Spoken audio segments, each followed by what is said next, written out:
আজকেও সকাল সকাল উঠে পড়েছি, কারণ আজকে বাড়িতে পুজো আছে, লক্ষ্মী পুজো। তো বাড়িতে যেহেতু পুজো আছে, আমি উপোস করবো ভেবেছি, তাই জন্য সকালবেলা উঠে পড়লাম। পুজোর অনেক কাজ রয়েছে, সবকিছু পুরোটা সামলাতে আমি পারি না ঠিকই, কিন্তু মায়ের হাতে হাতে হেল্প করে দিতে হবে। তো তার জন্য সকালবেলা উঠেই আগে স্নানটা সেরে নিলাম। স্নান করে নিচে গিয়ে দেখি মা অলরেডি প্রিপারেশন নিতে শুরু করে দিয়েছে। পুজোর ঘর পরিষ্কার করে রেখে দিয়েছি, জিনিসপত্র সব নামিয়ে রেখে দিয়েছে, পুজোর কাজে যেগুলো আসবে সবকিছু।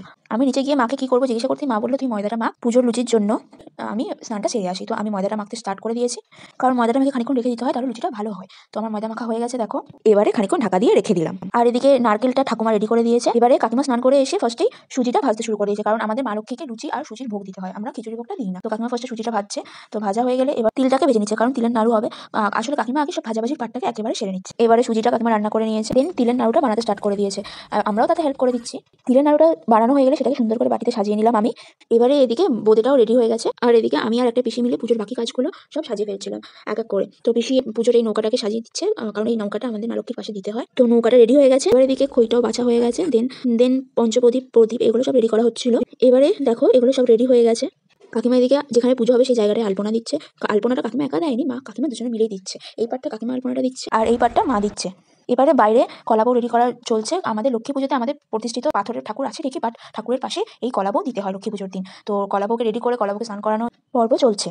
নৌকাটাও রেডি হয়ে গেছে, নৌকার ভিতরে যা যা জিনিসপত্র দিতে হয় সব দিয়ে। তো দেখো এবার কলাবউ রেডি হয়ে গেছে, মা লক্ষ্মীকেও সুন্দর একটা ঘাগরা পরানো হয়েছে। তো দেখো টোটালটাই খুব সুন্দর দেখতে লাগছে। এবার ঠাকুরের সামনেটাও গুছিয়ে নেওয়া হচ্ছে এক এক করে। পাশে ছোট্ট একজন নারায়ণও রয়েছে, সেটাকে বোঝা যাচ্ছে না অতটা স্পষ্টভাবে। এবার মা লক্ষ্মী নারায়ণ দুজনকে মালা পরানো হয়ে গেছে। এবারে আবার চলে আসি প্রসাদ তৈরির পর্বে। দেখো খইয়ে গুড় মাখানো চলছে, তো এটাও আমাদের দিতে হয় লক্ষ্মী পুজোতে ম্যান্ডেটারি। এবার নারকেল নাড়ু বানানোর পর্ব চলছে। তো নারকেল নাড়ু খই দুটোই রেডি হয়ে গেছে দেখো। এবারে হবে চিড়ের নাড়ু, তার জন্য গুড়টাকে ফার্স্টে জাল দিতে হয়, তো জাল দিতে বসিয়েছে। এবারে দেখো চিড়েটাকে আস্তে আস্তে ঢেলে দেওয়া হচ্ছে। এবারে চিড়েটাকে গুড়ের সাথে ভালো করে মাখিয়ে নিয়ে দেখো এবার নাড়ু পাকানো চলছে। এবার দেখো চিড়ের নাড়ু রেডি। আসলে লক্ষ্মী পুজোতে এই নাড়ু জিনিসটাই মেন, 2-3 রকমের নাড়ু দিতে হয়, তো আমাদের 3 রকম নাড়ু অলরেডি রেডি হয়ে গেছে। এবারে সবার লাস্ট লুচি পর্বটা চলছে। লাস্ট বলতে রান্নার পর্বে সবার লাস্ট লুচি পর্বটা চলছে। লুচি পর্বটা কমপ্লিট হলেই রান্নার পর্বটা কমপ্লিট হয়ে যায়। তো লুচির লেচি পাকানো, বেলা, ভাজা সবই চলছে একসাথে। আর লুচিগুলোও দেখো বেশ ভালো ফুলছে, আসলে কে মেখেছে দেখতে হবে না ময়দাটা। তো লুচিটাও রেডি হয়ে গেছে দেখো। তো রান্নার পার্টটা পুরোটা কমপ্লিট হয়ে গেছে, দেখো তোমাদের পুরোটা দেখিয়ে দিই। এবারে এদিকে ফল প্রসাদ তৈরির পর্ব চলছে। দেখো ফল কাটা হচ্ছে পুজোর জন্য। এবারে হাতে আর বেশি টাইম নেই, তাই একদিকে পিসি নৈবেদ্য সাজাচ্ছে, কারণ পূর্ণিমা অনেক তাড়াতাড়ি লেগেছে আর অনেক তাড়াতাড়িও ছেড়ে যাবে, সেই জন্য তাড়াতাড়ি করতে হচ্ছে, ব্রাহ্মণ চলে আসবে। এদিকে চন্দন বাটা হচ্ছে পুজোর জন্য, আর একদিকে মা ঠাকুরের সামনেটা যেখানে পুজো হবে সেই জায়গাটাকে সুন্দর করে সাজিয়ে নিচ্ছে। আর আলপনাটাও দেখো টোটালটা কমপ্লিট হয়ে গেছে, খুব সুন্দর দেখতে লাগছে। এবার ঠাকুরের সামনেটা পুজোর জন্য সুন্দর করে সাজানোর পর তোমাদেরকে একবার দেখিয়ে দিই যে কত সুন্দর দেখতে লাগছে জায়গাটা। এবার দেখো ঠাকুরের সামনেটা সাজানো কমপ্লিট হতে না হতেই ব্রাহ্মণ মশাই এসে গেছে। আর আমাদের রেডিও হওয়া হয়নি, কাজ করতে করতেই ব্রাহ্মণ মশাই এসে গেছে। তো ব্রাহ্মণ মশাই এসে নিজের পুজোর বসার আগে নিজের কাজগুলো সেরে নিচ্ছিল, আর আমরা সেই ফাঁকে তাড়াতাড়ি গিয়ে কোনো রকমে একটু রেডি হয়ে ড্রেসটাকে চেঞ্জ করে চলে এসেছি।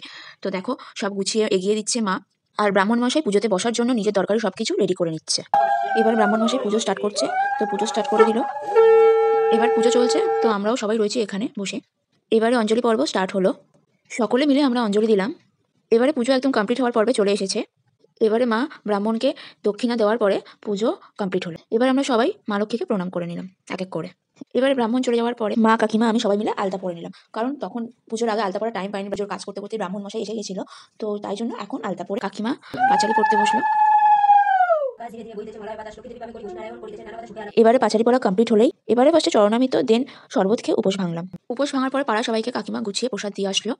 তারপর আমরাও সবাই মিলে প্রসাদ খেয়ে নিলাম, আর আমিও প্রসাদ খেয়ে সোজা রান্নার ঘরে চলে গেলাম, কারণ রাতেবেলা আজকে স্পেশাল রান্নার দায়িত্বটা আমারই পড়েছিল। তো রান্নাঘরে গিয়ে দেখি সবকিছু রেডি করাই রয়েছে, আমাকে জাস্ট লক্ষ্মী পুজো স্পেশাল আজকে নিরামিষ আলুরদমটা বানাতে হবে। তো আমি আমার কাজ যথারীতি লেগে পড়লাম, আলুরদম বানাতে স্টার্ট করে দিলাম। এবারে আলুরদম বানানো কমপ্লিট হলেই সবাই খেতে বসে গেল, কারণ অনেকটা রাত হয়ে গেছিল আর পুজোর কাজ করে সবাই অনেকটা টায়ার্ডও ছিল। তো তাই জন্য সবাই খেতে বসে গেল তাড়াতাড়ি। তার আগে তোমাদের একবার আলুরদমটা দেখিয়ে দিই যে কেমন দেখতে হয়েছে। আলুরদমটা দেখতে কেমন হয়েছে সেটা তোমরা কমেন্ট করে আমাকে জানিও, বাট খেতে অনেক টেস্টি হয়েছিল। আমি নিজে বানিয়েছি বলে বলছি না, বাড়ির সবার অনেক পছন্দ হয়েছিল। এবারে সবার লাস্টে তোমাদের রাতের ডিনারটা দেখিয়ে দিই। গরম গরম লুচি আর আলুরদম গরম গরম পুরো জমে গেছিল ব্যাপারটা, মানে ডিনারটা সাথে লক্ষ্মী পুজোটা।